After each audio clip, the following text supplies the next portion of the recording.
Hi, this is Sonofonso, and today I'm going to present on a contemporary issue or a hot topic on sustainability and environmental stewardship. I will take you down to my presentation.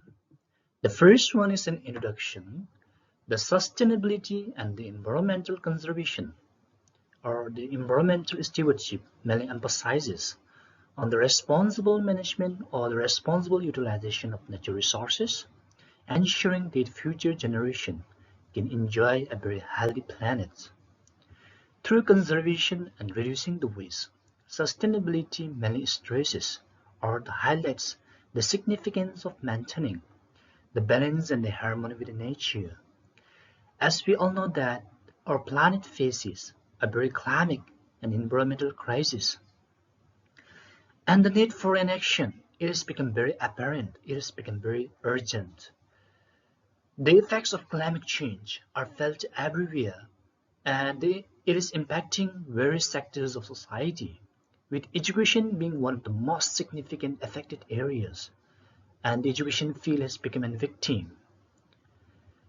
The climate change or the nature crisis, it not only influences the methods we use to educate it also influences the content we teach, therefore reshaping the priorities and the objectives of education system. So this presentation or my presentation will explore how the climate and nature crisis has influenced and continue to shape our education system. What the issue is now, what are the main issues? The climate and the nature crisis has a profound impact on our education, either indirectly or directly.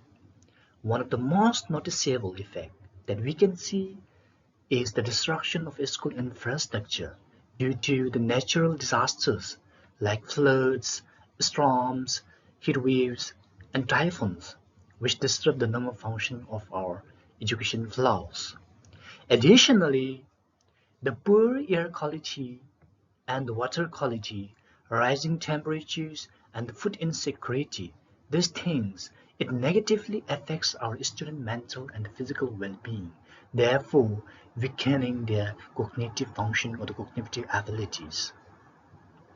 In some regions, the extreme weather events, such as the prolonged rainy seasons and the droughts, these extreme weather events, it leads to the closure of the schools. And in some areas, or in some cases, it leads to the family and the children to migrate to other places, displacing both the teachers and the students, making it very difficult to access to education. The environmental or the climate and nature crisis exacerbates the educational inequalities.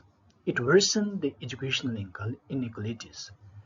It particularly affects the vulnerable communities and the students coming from the marginalized or the low background, making it harder for them to access the opportunities and education. And this issue is further compounded by the mismatch between the skills. So the issue becomes severe, it becomes intense between the skills being taught in the school and the demands of the job market in today's scenario. It becomes totally mismatched. And as a result, the students or the young learners, they are often ill-prepared, they are often ill-equipped with the skills and knowledge for green jobs or the emerging industries, mainly due to the lack of their career advice, limited guidance, and the curriculum tailored to the needs of the changing green economy. Now, the background to an issue. The climate and the nature crisis, it has become a global issue and the impacts is very intensifying. The climate change has led to the more frequent and severe natural disasters such as storms, wildfires, droughts, and the heat waves. So this crisis, it affects or it disturbs the lives of thousands of youths and children around the globe. Through destruction of school infrastructures and forcing them to migrate or to relocate to other areas for better opportunities, interrupting their education journey. Now in 2024, at least 242 million students they experience or they encountered disruption in their learnings due to the extreme climate events like floods, storms, droughts, and heat waves. For example, to set an example, in April 2024, 118 million children across the countries such as Cambodia, India, Bangladesh, Thailand, and the Philippines, they encountered the disruption to their schooling or their education, primarily caused by heat waves. The education system has been very slow. As you all know that the education system is very slow or is very weak to address the challenges or to address such type of climate crisis. Example, in many countries, school curriculum do not adequately, in many cases, school curriculum do not incorporate climate crisis education. And where it is included, it often lacks the depth and the relevance. And also the teachers, they are not well prepared or they are not well equipped to deliver the lessons or to deliver the effective environmental education to students, or to support students those who are struggling or suffering with eco-anxiety. Additionally, the school infrastructures and the disaster management policies, they are very incompetent, they are very ill-prepared to tackle the growing climate crisis. However, in recent years, the framework like the UNESCO Education for Sustainable Development and the Greening Education Partnership, these two frameworks have been advocating for the reformation in the education systems, whereby we could able to tackle or to address the better environmental challenges and promote the sustainability. Why the issue matters now, why the issue should be taken into consideration. Education is a fundamental right, irrespective of the genders and age. Irrespective of genders and age, education is fundamental for everyone. Fundamental rights for everyone. However, we face a very serious challenges. Example, the environmental crisis it destroys the school infrastructure, hampering the students' ability to learn or to grab knowledge. During the time or during the circumstances of crisis, displaced students, especially girls, they become victims. They are more likely to drop out of school permanently during such crisis. So during such emergencies, the education plays a very vital role in providing the information and the support. The climate and nature crisis, it increases inequality. It does not affect everyone equally. It affects differently, especially the marginalized groups. They are affected the most. Those people or students coming from the low background are affected the most, leading to the crisis like the inequality. Therefore, in order to address this issue, so this disparities require or it needs a commitment to fairness and providing equal education for all. So that education is a driver towards sustainability. Education is very significant or it is a key driver towards sustainability. This is because it provides or it equips individuals with the knowledge and essential skills such as creativity, critical thinking, and the problem solving. So this sort of skills, it make individual a very well competent and able to take an informed action towards the environmental issues. And the school curriculum require urgent transformations. Our school curriculum require transformations. As you all know that the traditional school curriculum mainly focuses or emphasizes on the standardized contents and actions.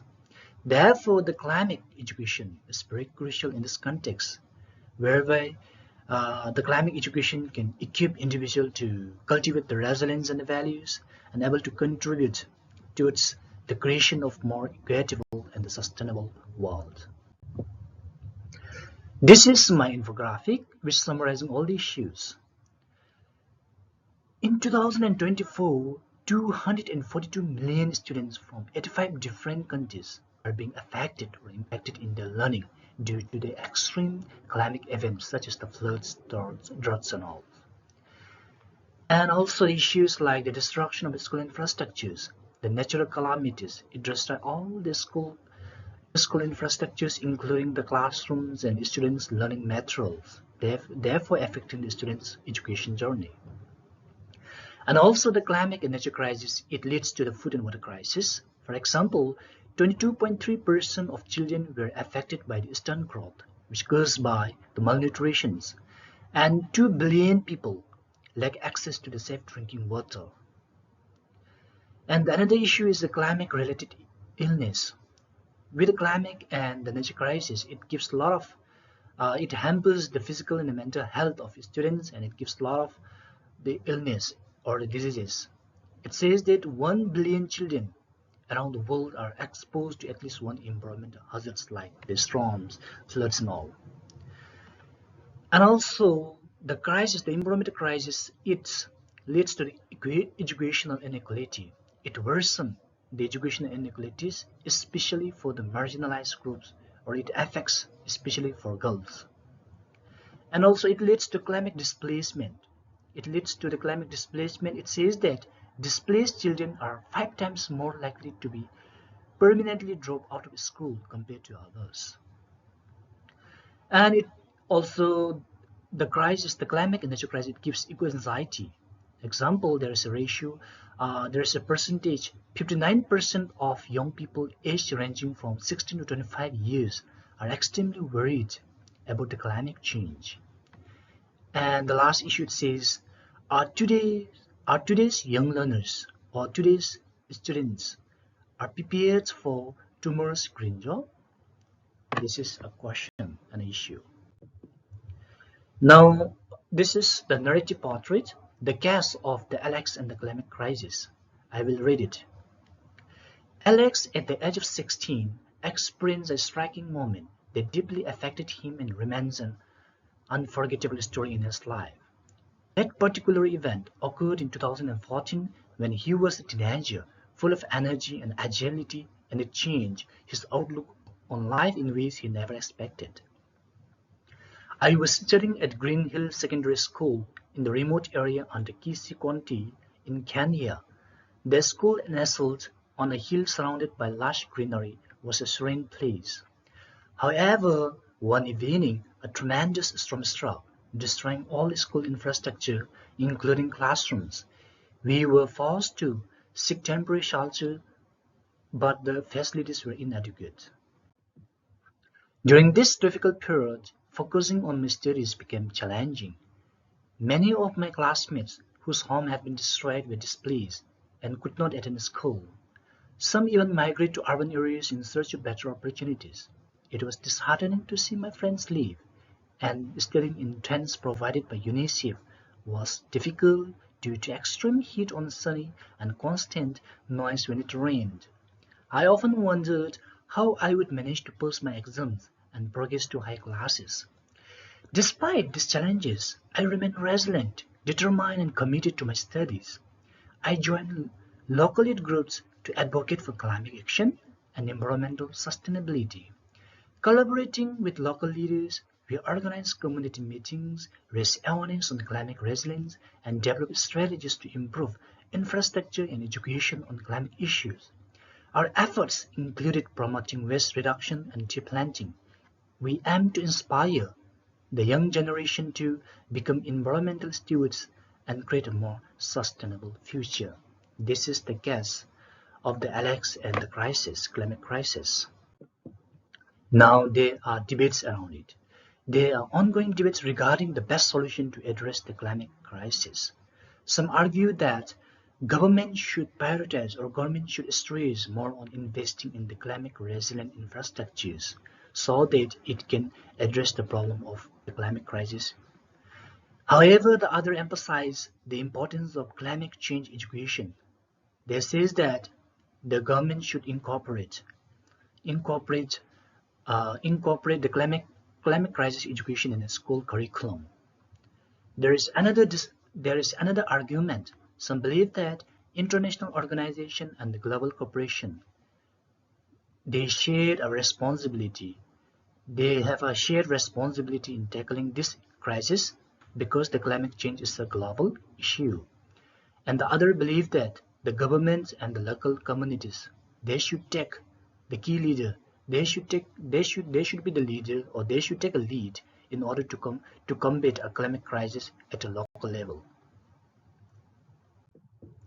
And this is my conclusion or the closing statement. The climate change, as you all know, that it has become a global issue, and it is the responsible for all of us to take an action or to participate in addressing the climate change and to create a more harmonious and a sustainable future for all generations to come. With this, thank you.